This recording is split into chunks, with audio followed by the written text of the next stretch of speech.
ভারতকে প্রতিহত করতে বাংলাদেশের ব্রাহ্মণবাড়িয়ার জেলার লোকজনই যথেষ্ট। ভারতের উদ্দেশ্যে বিএনপি চেয়ারপারসনের উপদেষ্টা ও সাবেক বিরোধী দলীয় চিফ হুইপ জয়নুল আবদিন ফারুক কথা বলেন।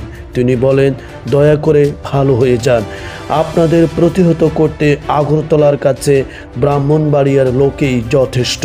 গতকাল জাতীয়তাবাদী নবীন দলের 12তম প্রতিষ্ঠা বার্ষিকী উপলক্ষে জাতীয় প্রেস ক্লাবের অডিটোরিয়ামের আয়োজিত সভায় প্রধান অতিথির বক্তব্যে তিনি এই কথা বলেন। জয়নুল আবদিন ফারুক বলেন, বাংলাদেশ নিয়ে মাথা ঘামাবেন না। ডক্টর ইউনূস বলেই তো দিয়েছিলেন পাশে 7 সিস্টার।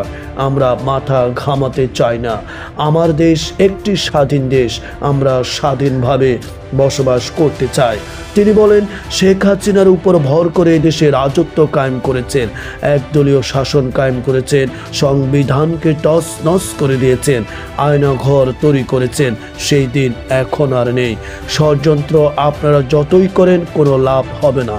তারেক রহমান বাংলাদেশে আসবেন, বাংলাদেশের প্রধানমন্ত্রী হবেন। নবীন দলের কেন্দ্রীয় নির্বাহী কমিটির সাধারণ সম্পাদক মোহাম্মদ সোহেল রানার পরিচালনায় আলোচনা সভায় তিনি এই কথা ব্যক্ত করেন।